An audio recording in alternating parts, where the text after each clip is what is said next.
As immigrants and newcomers to Canada, we all dream of a better quality of life and expect to earn more money as compared to what we were making back home.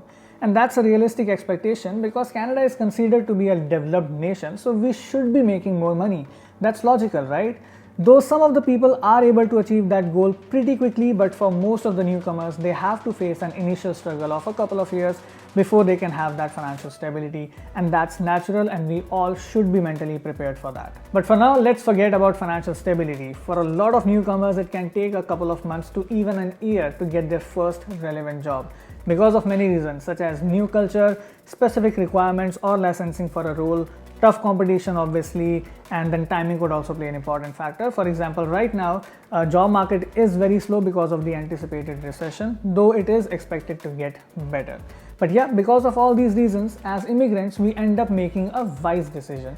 At least we think that we are making a wise decision by taking up a survival job just to keep the cash flow running. So in this video, we'll dig deeper into these survival jobs. We'll talk about the pros and cons of these survival jobs so that you can make an informed decision. So my name is Nishant and I'm a recruiter and a certified career coach by profession. And now let's get started.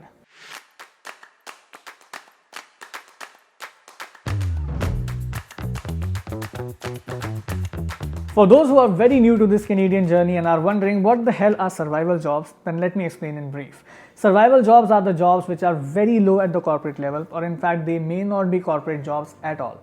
They pay very minimum wage or maybe just $1 or $2 more, and they could be physically very tiring most of the times. But at least it helps you keep the cash flow running for your survival in the initial stage.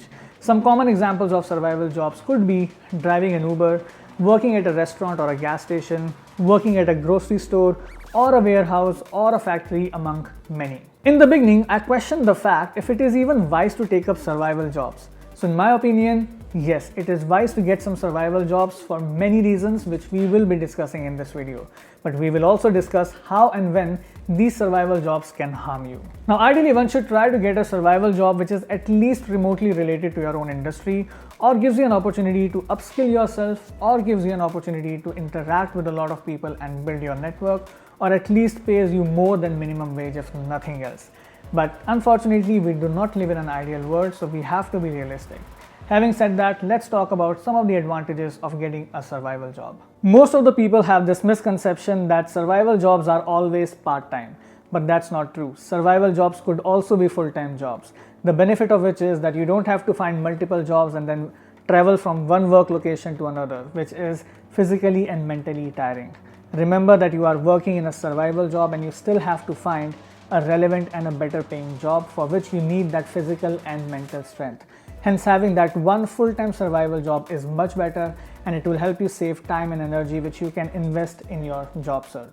As I already said, survival jobs help you keep the cash flow running. It provides you with a source of income to pay for your basic living cost.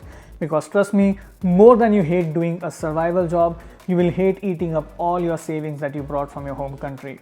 So you don't want to end up in a situation where you have used up all your savings while you were just sitting at home and searching for a job online. Other than job hunting, another major challenge that one may face as a newcomer to Canada is to find their first rental apartment or a condo. Wherever you go, the landlord will ask you for a proof of income or the employment letter. But if you are unable to provide that, then either the landlord won't rent their apartment to you, or they will ask you to pay 6 to 12 months of rent in advance, which is not possible for a lot of newcomers. Think about it. If you are a couple or a family, then you would need at least a one-bedroom apartment, and that can cost you somewhere around $1,500 to $2,000 per month, depending on the city and province. And if you are in Toronto and Vancouver, then this may cost you up to $2,500 per month. So a 6 months of rent in total could be somewhere around $12,000, which you may have to pay straight up. And why? Just because you didn't have an employment letter to provide.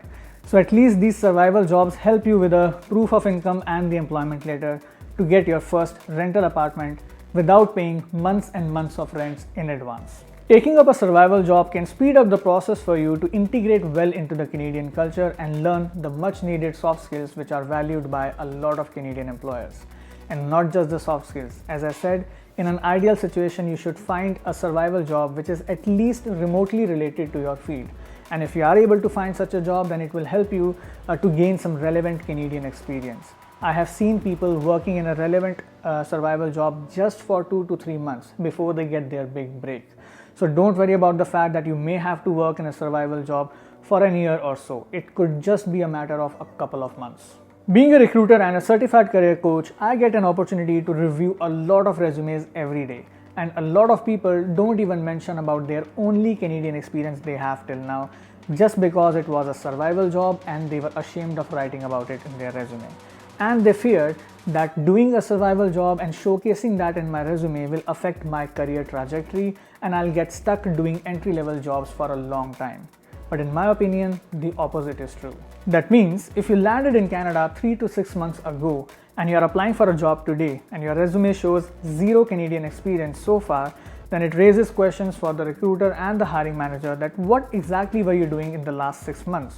Were you just sitting at home and applying for jobs online? On the other hand, if you showcase that you have been doing some survival jobs, then at least it demonstrates that you have been taking initiative to integrate yourself in this new culture. By doing survival jobs, you may have gained some relevant social skills. You may have gained exposure to work with fellow Canadians. This initiative also demonstrates your determination and the hard work that you are willing to put. And all of that creates a positive impression. Because trust me, organizations look for individuals who are go-getters and not the ones who are just sitting at home and waiting for the right opportunity to come. For most of the newcomers and immigrants, English is not our first language. It is natural that we may not feel confident while speaking English, even at a grocery store. That is why it is very important that you keep upskilling yourself in English. And these survival jobs gives you with a practical opportunity to brush up your English speaking and learn some Canadian slangs while conversing with locals on a daily basis. The more you are out on the field, by field I mean out of the comfort of your home, the more opportunities you will have to interact with people. And the more you interact with people, better would be your chances to build a good network. And as we have all learned by now how important networking is in Canada, especially for getting the desired job. And these survival jobs provides you with all those opportunities to interact with a lot of people on a daily basis and build a good network for yourself and eventually get the desired job. But having said that, there are certain survival jobs that harm you more than they do any good to you. So if you want me to make a video on such survival jobs, then please comment down below. But for now, let's talk about some disadvantages of taking up a survival job. Number 1, reduced hours for job search. Okay, it's true that survival job may help you keep the cash flow running and may help you gain the much needed social skills. But if the survival job is too tiring physically and mentally and it requires you to put some extra hours, then you won't have time and energy available to do your job search for your own industry. You won't have time and energy available to customize your resume, to work on your LinkedIn profile, to do networking and to build a personal brand. On the other hand, if you are lucky to have a survival job which has a very relaxed environment and you have some time and energy to spare, then I would suggest invest that time to enhance your resume and LinkedIn. You can book one-on-one sessions with me, links are in the description box below. Second, difficulty with scheduling interviews. Very similar to what we have just discussed, so depending on your working hours at your survival job, it may get difficult for you to find a suitable time to schedule job interviews. Okay. This is something we can still work out by taking time off or taking sick leave, right? I mean, let's be honest, we all do that. But the most challenging part is that when an interview is not scheduled, the recruiter is just making a cold call for the initial pre-screening based on the resume that you submitted for a particular job. But because you were busy in your survival job, or let's say you were not allowed to use your phones in your survival job, then you may not be able to attend that call. And who knows, that particular recruiter call that you missed might have helped you land your dream job. Third, many survival jobs will provide you with minimum learning opportunities. Though you can gain soft skills and social skills in most of the survival jobs, but what about the hard skills and technical skills? There won't be enough learning opportunities on that front. Think about it. Moving a shopping cart in Walmart from one place to another or doing some heavy lifting in an Amazon warehouse is not going to provide you with technical skills that you can use in your finance or HR or IT jobs in the future. Some newcomers and international students, when they see that a survival job is helping them pay their utility bills and they have a survival job where they can make extra tips, which is helping them to pay for their new smartphone, then they start getting complacent in their survival jobs. They become lazy and eventually they stop looking for better opportunities which may have been better suited for their level of education or experience. Like every coin has two sides, survival jobs has their own pros and cons as well. You have to weigh them based on your situation. For some, not taking up any survival job and just sticking to their plan has worked out fairly well. But for some, this rigidity has backfired as well. So to end this video, I'll just say doing nothing is the worst you can do to yourself. So if you find this video helpful, then please hit the like button and subscribe to our channel. And I'll see you in our next video. Till then, take care and stay safe.